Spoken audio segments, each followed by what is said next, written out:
మెలకువగా ఉండడు. అన్నిటికీ అంతము సమీపమైనది. స్వస్థత బుద్ధితో ప్రార్థన చేయుటకు మెలకువతో ఉండాలి. అన్నిటినీ కలజేయబడేవారు ఆయనే. అన్నిటికీ అంతం ఉంది అన్నాడా లేదా? మరి లోక సువార్తలో 7వ వచనం చూడండి. నీవు నాకు మొక్కితివా. ఏంటండి ఇదంతయో? మా ఏకో సామెత ఉంటుంది, అత్త సొమ్ము అల్లుడు దానం చేస్తున్నాడంట. అన్నీ కలగేసాను నేనంటే వీటన్నిటికీ అంతం అయిందో దాన్ని దేవుడు చెప్తుంటే నాకు మొక్కావా, ఇవన్నీ నీకు ఎత్తాను. సాలునయా సాలునయా నీ కృప నాకు సాలునయా, నీ కృప నాకు సాలునయా.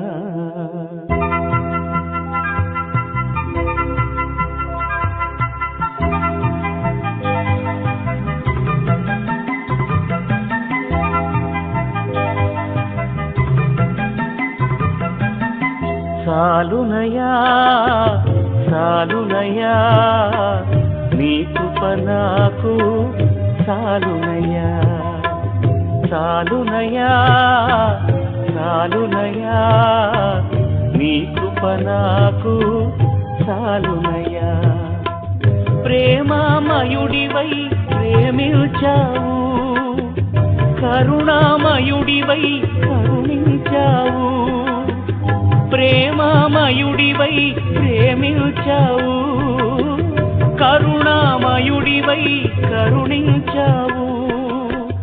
తల్లిగా లాలించి తండ్రిగా ప్రేమించే, తల్లిగా లాలించి తండ్రిగా ప్రేమించే ప్రేమ కరుణ నీ కృప చాలు.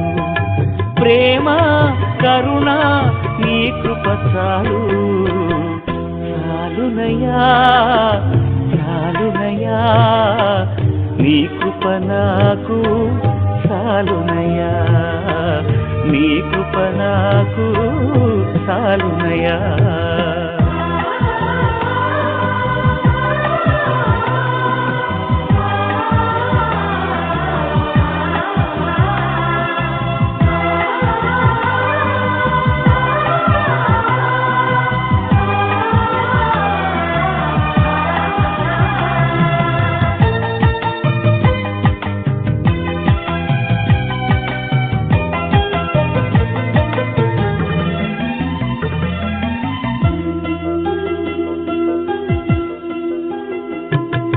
సాలునయా సాలునయా నీ కృప నాకు సాలునయా, నీ కృప నాకు సాలునయా.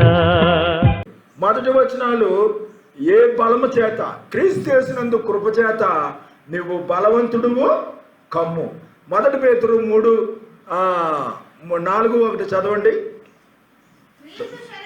క్రీస్తు శరీరమందు శ్రమ పొందిన కనుక మీరును అట్టి మనసును ఆయుధముగా చెల్లి సుఖభోగములందు ప్రవర్తించినది బతుకుండియో చచ్చిన దాంతో సమానం. తమ్ముడు, సుఖభోగాలందు ప్రవర్తించినది బతుకుండియో చచ్చిన వాడితో సమానం. ఏ కష్టము చేసినా నీకు లాభమే కలుగు. క్రీస్తు శరీరమందు శ్రమ పొంది కనుక మీరు అట్టి మనసును ఆయుధముగా ధరించుకోవాలి. ఏంటి ఆయుధము? క్రీస్తు చేసిన కలిగిన మనసును మీరు కలిగి ఉండాలి. ప్రభు అయిన యేసుక్రీస్తు కృపచేతను బలవంతుడుగా కావాలి. ఎలా ఉన్నారు వాళ్ళు 40 రోజుల ఉపవాసం? యెషయాలోన చెప్తున్నాడు 1వ వచనంలోనే చూడండి. 45 చదవండి. అతని పక్షమున జన్మలు జయించుటకు నేను అతని కుడి చేతిని నేను పట్టుకున్నా. ఎవరు పట్టుకున్నారు? నేను పట్టుకున్నా. ఎవరు పట్టుకున్నారు? అక్కడ క్లియర్గా ఉంటుంది లోకాసువార్తలో. ఇంకా లోకాసువార్త 4:1 యేసు పరిశుద్ధాత్మ పూర్ణుడై యొర్దాను నది నుండి తిరిగి వచ్చి 40 దినములు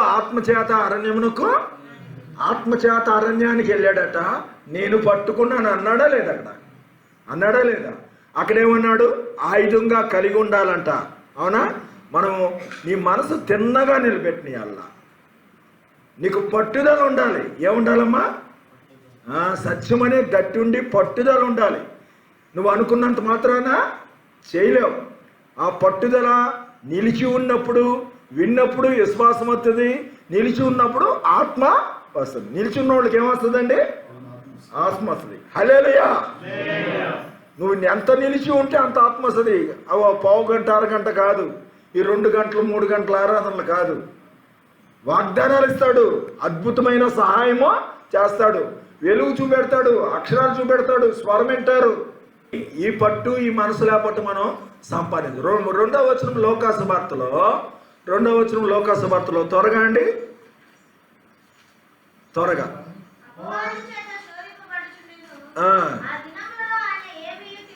ఆ దినముల్లో ఆయన ఏమీయో తినలేదు. అమ్మా, ఆ దినముల్లో ఆయన ఏమీ తినలేదంటే ఉన్నవి లేకుండా ఆగిపోయినాయి. అప్పుడు దాకా తిన్నాడు అంటే మిగతాదప్పుడు తినలేదా? ఆ 40 రోజుల్లో తినలేదని. ఆయన మనవలే తిన్నాడు. మాంసం తిన్నాడు, చేపలు తిన్నాడు, అన్నీ తిన్నాడు. ఆ దినముల్లో ఆయన తినలేదు. అవునా? ఇక్కడ 2వ వచనం పేతురు రాసిన పత్రికలో 2వ వచనం. ఇక బట్టి మనుజాసలు బట్టి నడుచుకొనక పాపముతో జోలేమి లేక. చదవండి.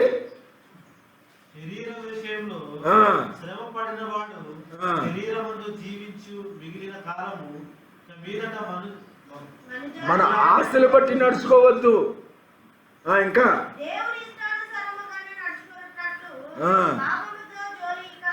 లేక, ఇక్కడమ్మా లేక, నడుచుకొనక ఆయన ఏమీ తినలేదు. నథింగ్ ఉంది.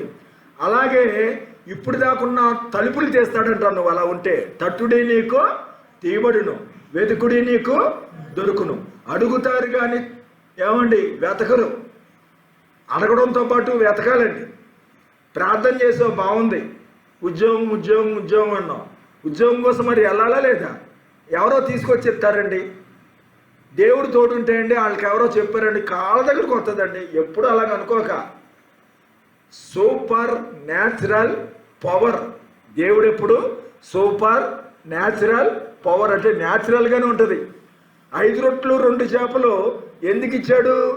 వారు పట్టణానికి దూరంగా ఉన్నారు కాబట్టి. రాబోతు కొనుక్కొని తినండి అనేవాడు.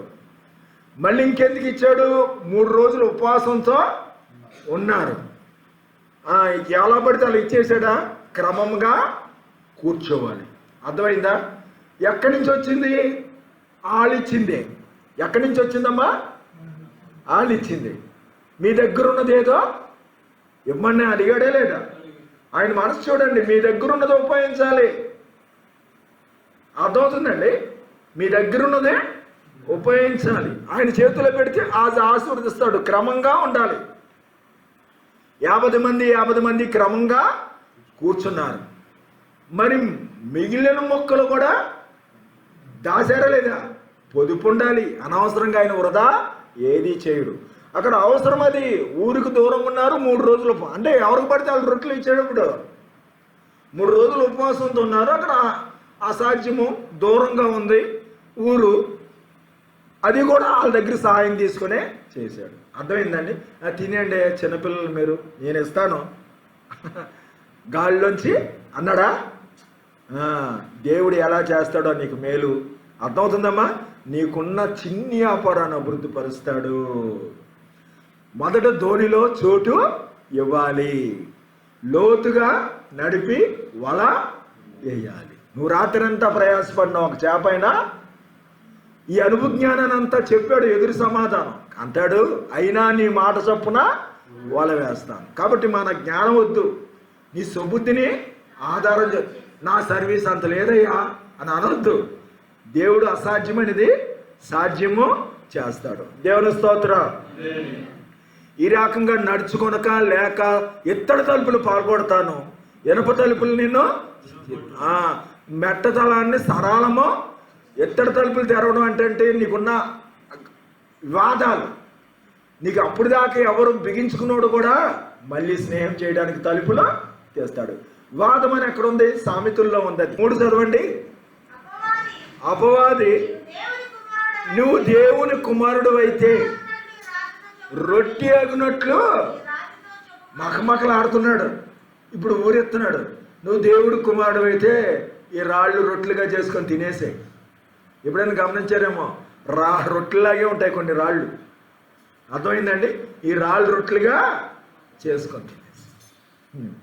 దీనికి ఏమి సరిపోతుందో చూడండి. అక్కడ యెషయా గ్రంథంలో అంధకార నిధులిస్తాను, మరుగైన ధనము. ఇప్పుడు అంధకార నిధే కదా, మరుగైన ధనమే కదా. రాయి రొట్టె అవ్వడం మరుగైందే కదా. మరుగైంది ఇప్పుడు ఏమవుతుంది? రొట్టె అవుతుంది కదా. అవునా? చదవండి.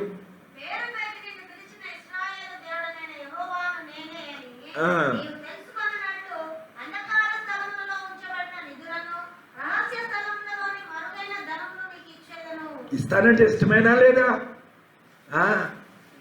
మన ఇష్టం నెరవేర్చుకోమని, నీ ఇష్టం నెరవేర్చుకోమని చెప్తుంది. ఆయన ఆకలితో ఉన్నాడు. ఇష్టం నెరవేర్చుకోమని చెప్తే యేసయ్య తన ఇష్టం నెరవేర్చుకునేవాడు కాదు. ఎవరి ఇష్టం నెరవేరుస్తాడు? దేవుని ఇష్టం నెరవేరుస్తాడు. అదే చెప్తున్నాడు పేతురు రాసిన పత్రికలో 3వ వచనం. చదవండి. హల్లెలూయా. ఎవరిష్టమమ్మా? అన్ని జనుల ఇష్టం కాదు, దేవుని ఇష్టం మనకు కావాలి.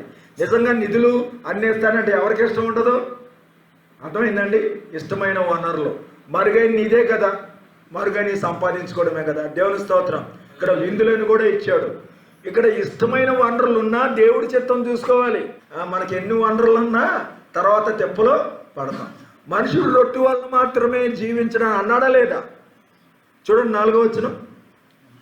మనుషుడు రొట్టె వలన మాత్రమే జీవించడు. మరి దేని వలన జీవిస్తాడు? ఆయన మాట బట్టి జీవిస్తారు. ఈ 4వ వచనం చూడండి. ఇక్కడ ఏమన్నాడు? ఏమండి? యెషయాలో మీకు బిరుదులు ఇస్తాడట. దేవుని స్తోత్రం. ఏంటది? బిరుదు ఇవ్వడం అంటే ప్రోత్సాహం అండి. ఈ ప్రోత్సాహం బట్టి, ప్రోత్సాహం మాటలు బట్టి ఏమండి శక్తి వస్తుంది.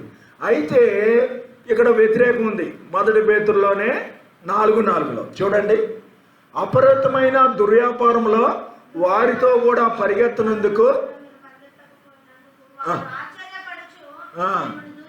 దూషిస్తున్నారు. బిరుదుడు మనుషుడు రొట్టె వల్ల మాత్రమే జీవించడు. 3 మాట విలువల గురించే ఉన్నాయి. అవునా? దేవుని స్తోత్రం. 5వ వచనంలో ఏం చెప్తున్నాడు? పేతురు రాసిన పత్రికలో సజీవులకును మృతులకు తీర్పు తీర్చివాడైనా వారు ఉత్తరవాదులై ఉన్నారు. అంటే ఇక్కడ ఏమన్నాడు? లోకాసు వార్తలో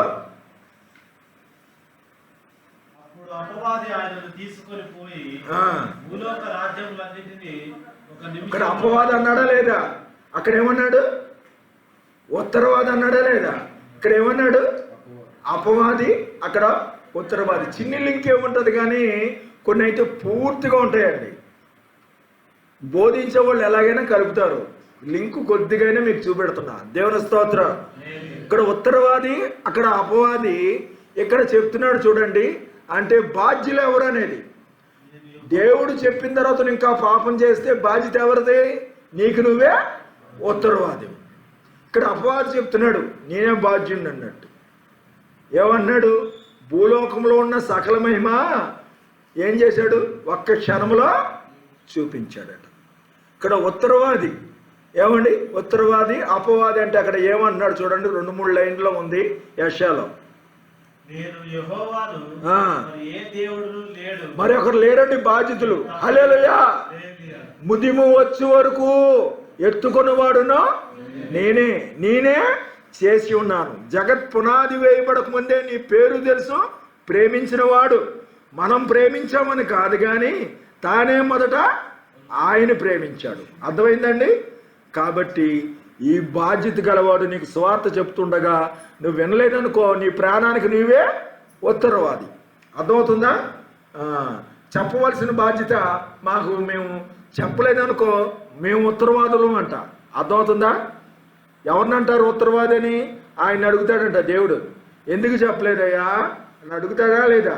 ఈయన చెప్పిన తర్వాత అలాగే నడవలేదనుకో, వాళ్ళ ప్రాణానికి వాళ్ళే ఉత్తరవాది. 6వ వచనం నేను చెప్తేనే బాగుంటుంది అండి, ఇవి మీకు అసహ్యంగా ఉంటుంది. నేను సిద్ధము చేసి తిని అంటున్నాడు. దేవుని స్తోత్రం. చూసుకోండి, 6వ వచనంలో సిద్ధం చేసిన అనే మాట ఉందా? ఏమండి, యెషయాలో సిద్ధం చేసిన అనే మాట ఉందా?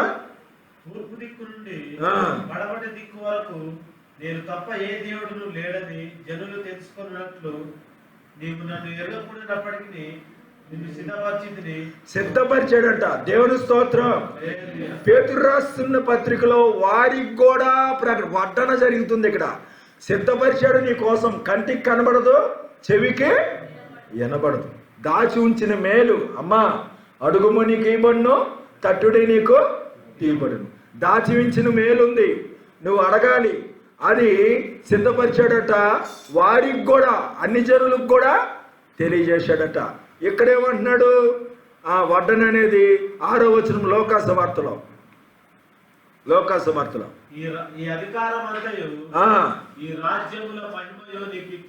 నీకిస్తాను, వారికి కూడా నేను సిద్ధపరిచింది. లింక్ ఉందో చూసుకోండి.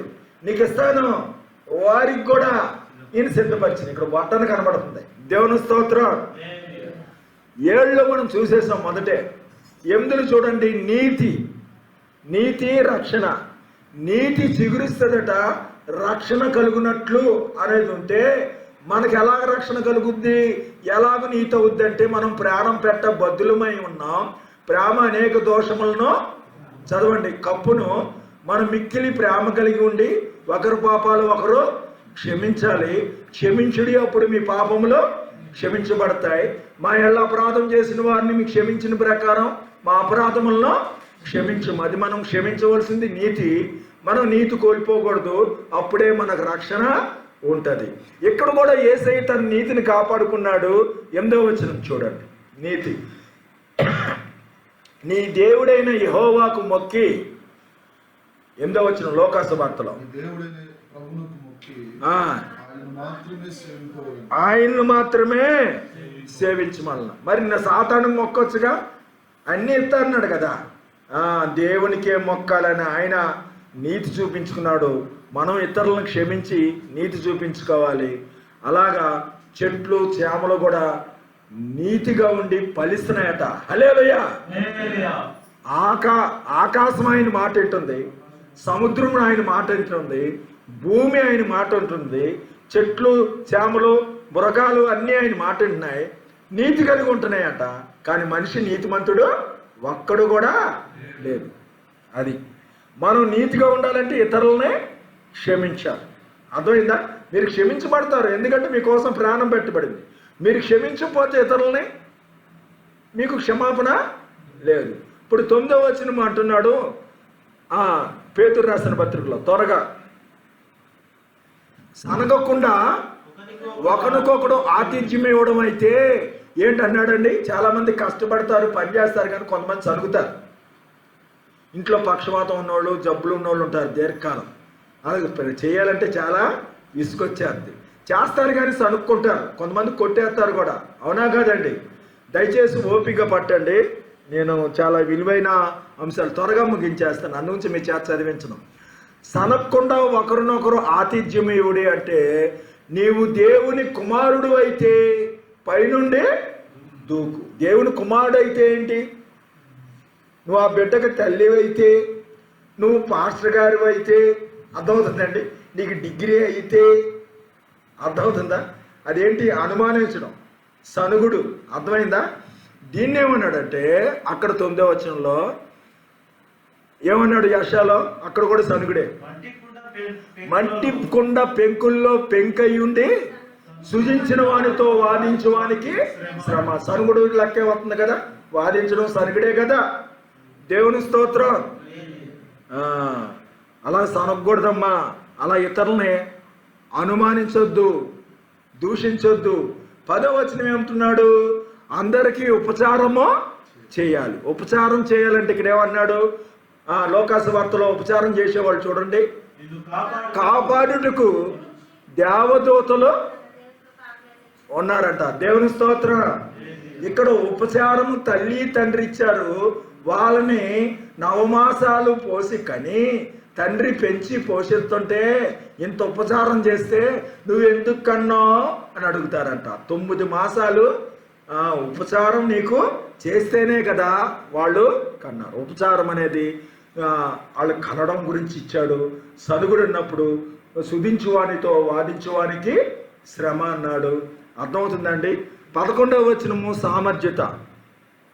వారికి కలిగిన సామర్థ్యం బట్టి మీరు చెయ్యాలంటే సామర్థ్యత ఏంటంటే వారు తమ చేతులతో ఎత్తి పట్టుకుందరు. చూసుకోండి లోకాసు వార్తలో రాయికి తగలకుండా.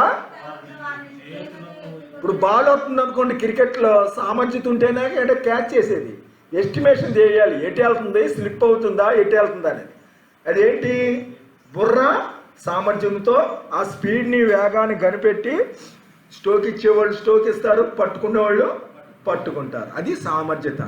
చేతులకు ఎత్తి పడతారంట, పాదాలకు రాయ సామర్థ్యతతో కాదు. ఒక దెబ్బ కూడా తగలదు. చాలామంది మీరు చెప్తారు, నేను మట్టికి చెప్పగలను, అడ్డంగా వస్తున్నప్పుడు డామను గుద్దేసింది అన్న సార్.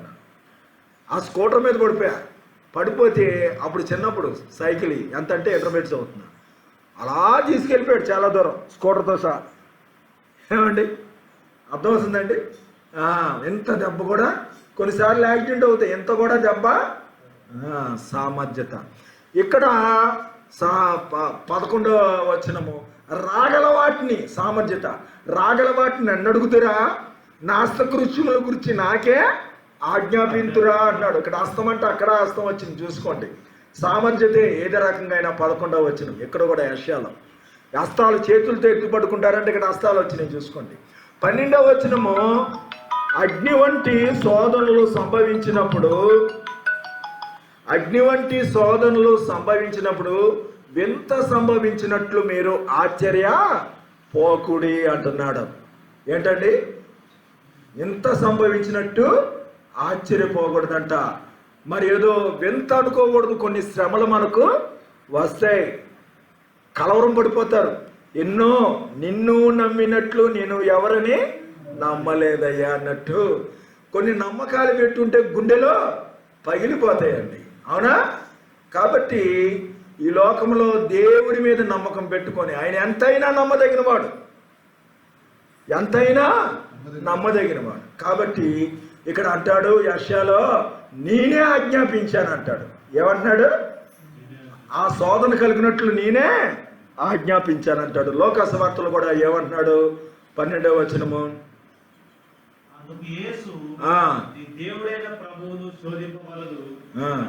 ఇప్పుడు శోధన అంటే అక్కడ శోధన వచ్చింది, నేనే ఆజ్ఞాపించాను అంటాడు. అర్థమవుతుందండి. శోధకుడు అయిపోయిన తర్వాత ఎవరు వచ్చారట? దేవదూతలు వచ్చి పరిచర్య చేశారట. దేవుని స్తోత్రం. సాలునయా నీ కృప నాకు సాలునయా, నీ కృప నాకు సాలునయా.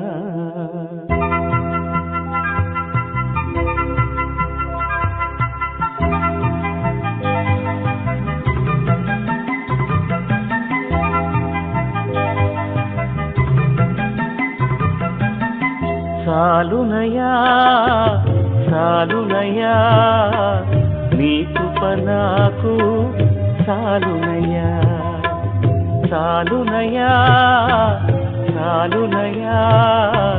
నీ కృప నాకు సాలునయా. ప్రేమామయుడివై ప్రేమించావు, కరుణామయుడివై కరుణించావు. ప్రేమామయుడివై ప్రేమించావు, కరుణామయుడివై కరుణించావు. తల్లిగా లాలించి తండ్రిగా ప్రేమించే, తల్లిగా లాలించి తండ్రిగా ప్రేమించే ప్రేమ కరుణ నీ కృప చాలు. ప్రేమ కరుణ నీ కృప చాలు. సాలునయా నీ కృప నాకు చాలునయ్యా, నీ కృప నాకు చాలునయ్యా.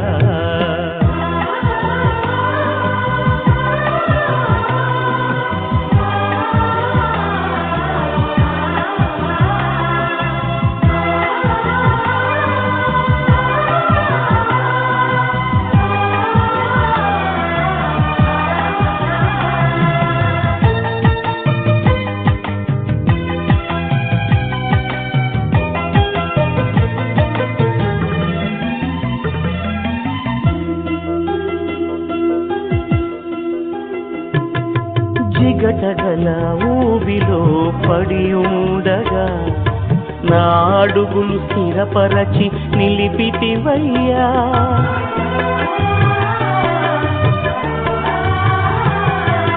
జిగటగల ఊబిలో పడి ఉండగా నా అడుగులు స్థిరపరచి నిలిపితివయ్యా. హిస్సోపుతో నన్ను కడుగుము యేసయ్యా, హిమము కంటెను తెల్లగా మార్చయ్యా.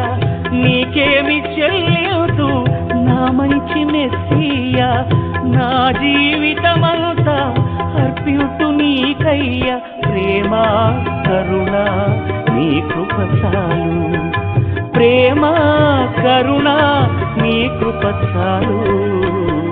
చాలునయ్యా చాలునయ్యా, నీ కృప నాకు చాలునయ్యా, నీ కృప నాకు చాలునయ్యా.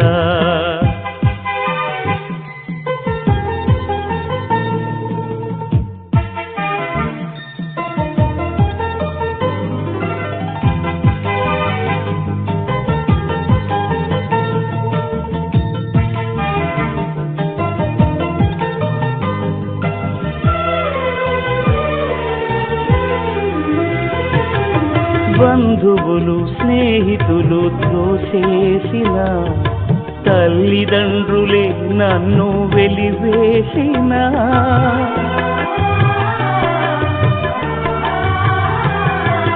బంధువులు స్నేహితులు త్రోసేసిన, తల్లిదండ్రులే నన్ను వెలివేసిన, నన్ను నీవు విడువనలేదయ్యా. నిన్నగా ప్రేమించి రక్షించినవయ్యా. నీకేమి చెల్లిదు నా మంచి మెస్సయ్యా, నీ సాక్షిగా నేను ఇలా జీవించునయ్యా. ప్రేమ కరుణ నీ కృప చాలు, ప్రేమ కరుణ నీ కృప చాలు. చాలునయ్యా చాలునయ్యా, నీ కృప నాకు చాలునయ్యా, చాలునయ్యా చాలునయ్యా, నీ కృప నాకు చాలునయ్యా. ప్రేమామయుడివై ప్రేమించావు, కరుణామయుడివై కరుణించావు. ప్రేమామయుడివై ప్రేమించావు, కరుణామయుడివై కరుణించావు. తల్లిగా లాలించి తండ్రిగా ప్రేమించే, తల్లిగా లాలించి తండ్రిగా ప్రేమించే. ప్రేమ కరుణ నీ కృప చాలు, ప్రేమ కరుణ నీ కృప చాలు.